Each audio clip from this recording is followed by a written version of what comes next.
আজ ছুটির দিনে হাজবেন্ড বলল, চলো তোমাদেরকে একটা জায়গায় ঘুরতে নিয়ে যাই। তো দেখি আমাদেরকে রানওয়ের সামনে নিয়ে আসলো। এখানে দেখি আমাদের মতন বহু মানুষে দাঁড়িয়ে লাইন করে এই প্লেন ওঠানামা দেখছে।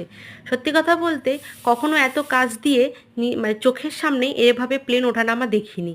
তো এটা আমার জীবনের প্রথম অভিজ্ঞতা। আরেকটা বলে রাখি যে আমার সত্যি কথা এখনো অবধি প্লেনে ওঠার সৌভাগ্য হয়ে ওঠেনি। আশা রাখছি আগামী দিনে অবশ্যই চড়বো। আমার ছেলেও আমাকে তাই বলছিল যে মাম্মাম কবে নিয়ে যাবে। আমি বলছিলাম যে দাঁড়া, বোন তো এখন খুব ছোট, ওকে নিয়ে গেলে ও বুঝতে পারবে না, ও আরেকটু বড় হয়ে যাক, তারপরে একসাথে তোদের দুজনকে প্লেনে ওঠাবো। তো এত কাছ দিয়ে প্লেন দেখতে সত্যি যে কখন যে কতটা সময় যে পেরিয়ে গেল টেরই পেলাম না। তো ছুটির দিনটা বেশ ভালোই কাটলো। একের পর এক প্লেন শুধু নামছে আর উঠছে, আর ভাবছি আমি যে সারাদিনে তাহলে এইভাবে আমরা মানে আধা ঘন্টা দাঁড়িয়েছিলাম, এই আধা ঘন্টাতে কমসে কম আমি 20-25খানারও বেশি প্লেন ওঠানামা দেখে নিয়েছি। তাহলে ভাবুন সারাদিনে যে এখানে এই রানওয়েটা কীভাবে ব্যস্ত থাকে।